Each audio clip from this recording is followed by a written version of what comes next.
Okay, this is the Panzer EG200, and this is how it comes in the box.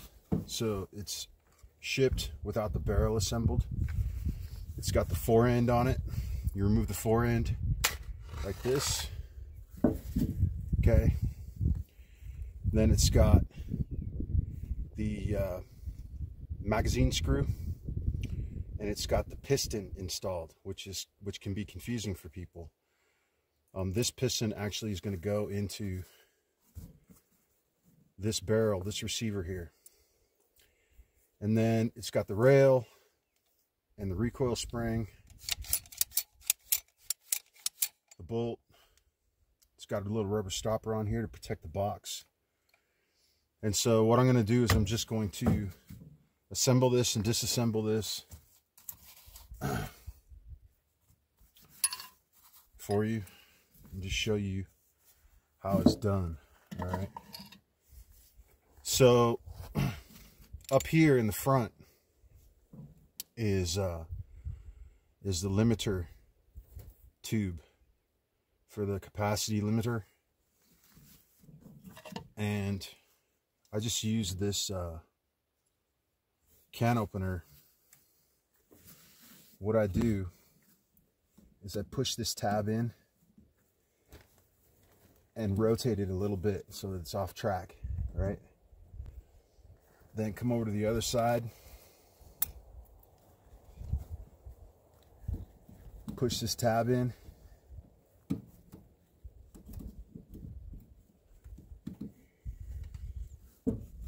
all right, there we go. Okay, so it's freed from the channels, then you just push it forward like that. Okay, and this is going to come out with a spring. And I just get rid of this because I don't need the limiter. And the spring's here. The spring just stays in the mag tube. But inside of here is the magazine follower. And you just put it in like that, and it just drops down. And you just put the spring in like that. From what I can tell, it doesn't matter what direction the spring's going. Okay, so step 2 is going to be to take the pressure off of the system, remove this cylinder, install it in the barrel. And the way we do that is we bring this back, bring the bolt back to the lock position, and this is now locked. And the only way you're going to be able to free that is with this release button. Okay, so you bring the bolt back to the lock position. We'll just take the spring out for now. And this is a dual threaded magazine tube, so the screw's going to come up here to the top, and you're going to turn it again. Okay, now the way this detent works is this detent is going to sit down, all right? See there's a detent there? That's going to lock into the hole. So your detent is always going to be in towards the barrel. And you know that because it's sticking out here. The other side has just got a screw. So that's how that magazine screw works. Okay, and then we can take our piston off, which has already been used a little bit. I shot some light loads through this gun. The piston has got a ring on it, and inside here is a snap ring, and this piston just snaps in place like that. It should rotate freely and be held in. You want to pull it out, you just pull it out. It only takes like 2 pounds of force. So that's how that works. The mag cap should have been on here, but basically the mag cap would be on the end here, and that would be if you were going to have the limiter installed. But we're not going to use this mag cap. We're going to use this +1 extension. Okay, and it doesn't go on right now, but it's a +1 extension, and it's got a sling loop on it to install your sling. Now the interesting thing about this is a 2-piece screw. So you screw this down and screw this in, right? You screw this down first. See how it's got these detent divots in it? Those detent divots are going to go up against this ring in here. It's got a detent, okay? So when you install this, you're going to screw the unit down until this is tight, and then you're going to further screw this in until that's tight. And I've noticed that this comes loose a little bit, so I check it. But, you know, if you want, you put some Loctite on there. Okay. So, we unscrewed the magazine ring. We pulled out the spring. We pulled off the cylinder. We put it in the barrel. And now what we're going to do is we're going to install the barrel. And the way we do that is pretty simple. You just, well, first you're going to pull the charging handle out. So the way this works is the charging handle won't come out unless this is all the way back, okay? And it allows there to be a channel here for the charging handle to pull out. And I just put my fingers down here on this ridge and pull up. 3 pounds of force, okay? If everything's lined up here, everything's lined up in here, it'll go in just like that. Okay, charging handle's out. And then we hold on to this piece, push the release, and this whole unit comes out. And that's how that works, okay? So this is the receiver and the magazine piece. This is fully disassembled as far as field stripping is concerned, okay? Now the rail and the runner go together in 3 pieces. The bolt simply sits right on top here, okay? This is the notch that the charging handle goes in. See that? See how that works? Okay? And that locks these 2 pieces together. And this slides back and forth. And then this is the rail. And this is robust. This is not your typical weak Turkish rail. This is a robust rail. And it fits into this runner. You just put those nose pieces in there and lay it down like that. Just like that. Okay? So, it's all completely disassembled. We're going to reassemble it with the heavy cylinder. Okay? I've been shooting it with the light cylinder. 1145 feet per second shells and 1100 feet per second shells. And they're single loading shells. They don't have enough oomph to cycle the light cylinder yet. Now I'm thinking that maybe in the future they will. The gun will cycle with a 1100, 1150 power target loads. But right now it's not cycling them. I mean, it'll shoot them singly. You can load them singly in here. It'll shoot just fine. But it doesn't want to remove the empty casing when it's done. So we're going to pull this out, right, and put this in the bag. And this is the one piece that you just got to keep track of. It needs to go somewhere special. I'm going to put it in my shotgun bag, and that can go over here. So we have heavy loads cylinder, okay? And I read the manual, and the manual says here that the light load is for shot shells below 1.5 ounces and 1450 feet per second.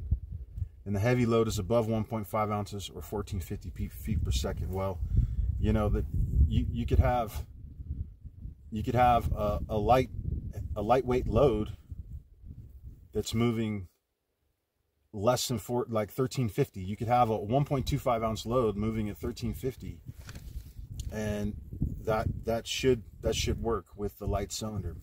But the 1100 feet per second loads, they're like 1 ounce loads, target loads. They're not cycling, so I'm not worried about that at all. I think that the gun's going to break in. And even so, this shotgun's going to run normal loads most of the time, not target loads. So above 1500, you run the heavy. So I got a bunch of heavy loads, so I'm going to reassemble this with the heavy piston. Oh, this does have some good information in it. It's good to read. I've read it twice now. Okay, so the heavy's in. The heavy is in, and it appears to not stay in the same way as the light, which is kind of interesting. but we'll just keep it there. All right. So now we're going to install the barrel, the carrier, and the bolt. And the way you do that is just put this all together like this. Okay. The bolt is up forward, the piston, the carrier, and the carrier cylinder are all lined up. Then you're going to take this and you slide this through here like that.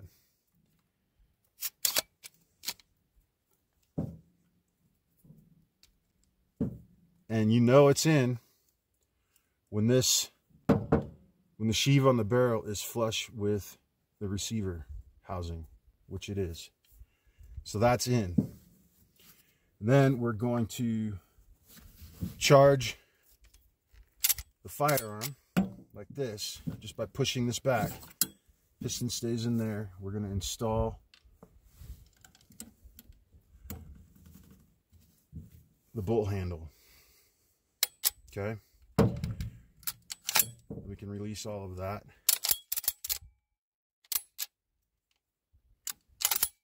Okay. All right. The barrel's not screwed down yet. So, all right. So everything's functioning fine. We've got the piston and the piston housing. We've got the rail installed properly on the spring. The bolt handle, and the barrel are all in. And none of that took more than about 5 pounds of force. If you're experiencing problems where you're needing to force things, well, it actually says in the manual that probably means something's not being done right. So next step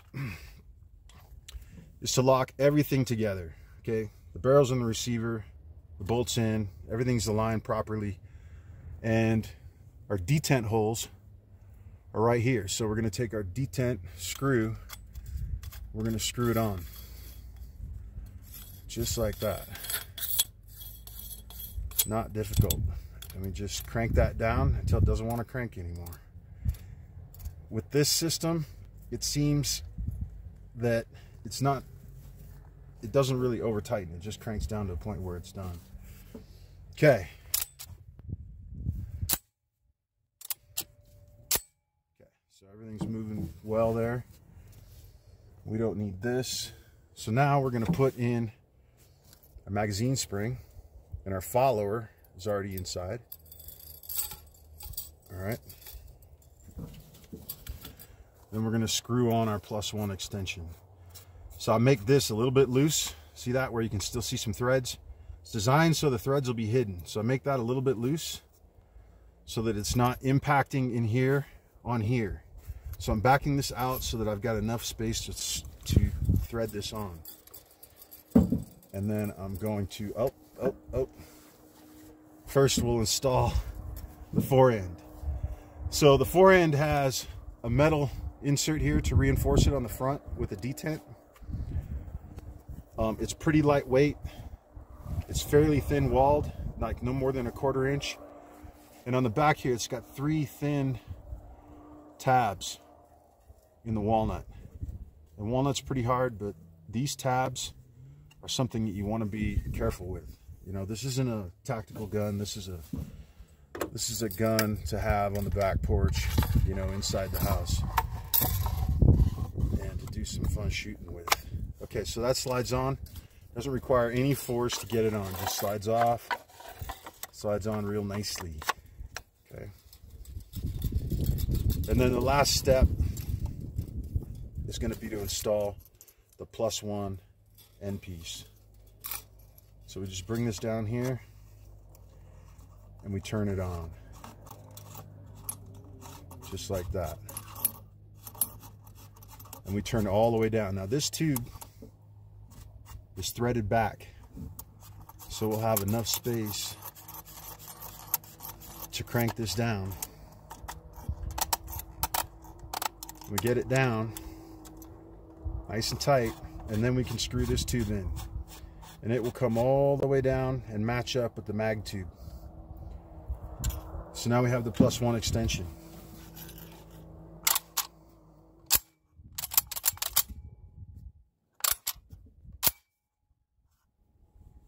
So that's it. Panzer EG200. It's not difficult. The trick with this gun is realize that when you receive it from the factory in the box, it's going to be installed with some of the parts, but not all the parts. So you take everything apart, lay it out, and then put it back together following my instructions. There's also a lot of other good videos on this. So Panzer has a video. They don't do a really good close-up on it. And there's a couple other videos too. So do your research and, you know, take what I offer here and add it to what other people are doing. Okay, so here we have it assembled. And now let's say that I want to change pistons. So I want to take the heavy piston out and put the light piston in. So it's real simple. Just check to see if it's loaded, right? Look down in here to see if there's any shells in. No shells, it's not loaded. Okay. Charge this back.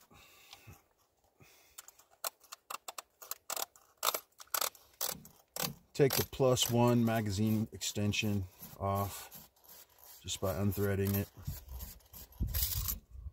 Springs in. Okay.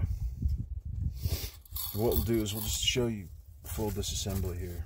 Spring, took the spring out. Fore end comes off. All right. And then barrel nut with the detent comes off. It's 2 screws. It's 2 threaded positions, so it's got to be threaded off twice. Okay. Now you have the situation where your bolt handle, your barrel, everything is under pressure. Okay.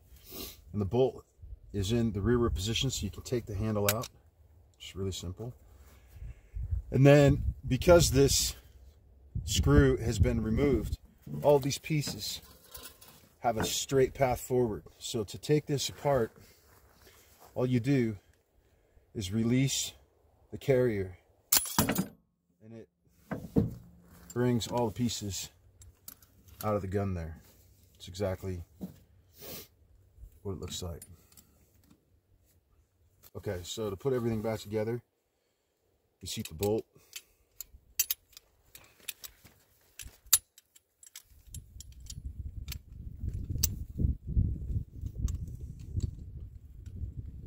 So this is how you want it when you're going to put it back together.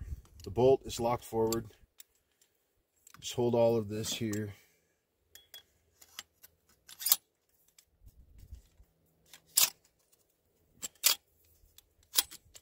And then push it in like that. And then you take this piece, the rail, you lock that back. And then you put charging handle back in, and this is all locked back. Okay, we'll just pretend like we changed the piston out there. So we're going to put our barrel nut on.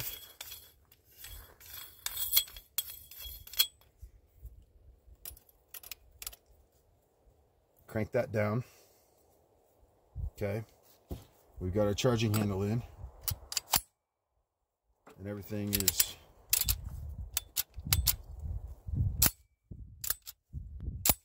screwed down. Then we'll put our magazine spring in.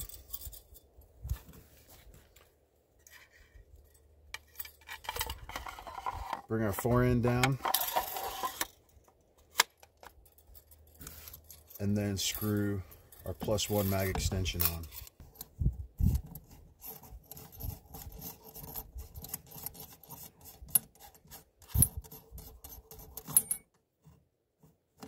Make this tight, the lower portion of the +1 extension, make it tight, and then this upper piece, just screw that in. So that moves a little bit, which means this needs to come back. And this needs to be a little bit tighter. Screw that in. It doesn't move now.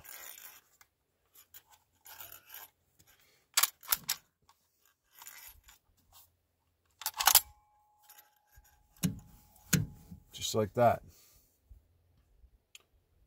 Oh yeah, one more thing. Check this out. This is the Limb Saver Air Tech. Okay, and you know it's pretty well known in the industry, Limb Saver Air Tech. And this is size medium, very important. Fits on there really good. You can pull it off, slide it back on, and it's just a really good fit. And it's pleasant to shoot too. It's very pleasant to shoot. So if you want to get this Limb Saver Air Tech for the shotgun, just remember size medium fits perfect.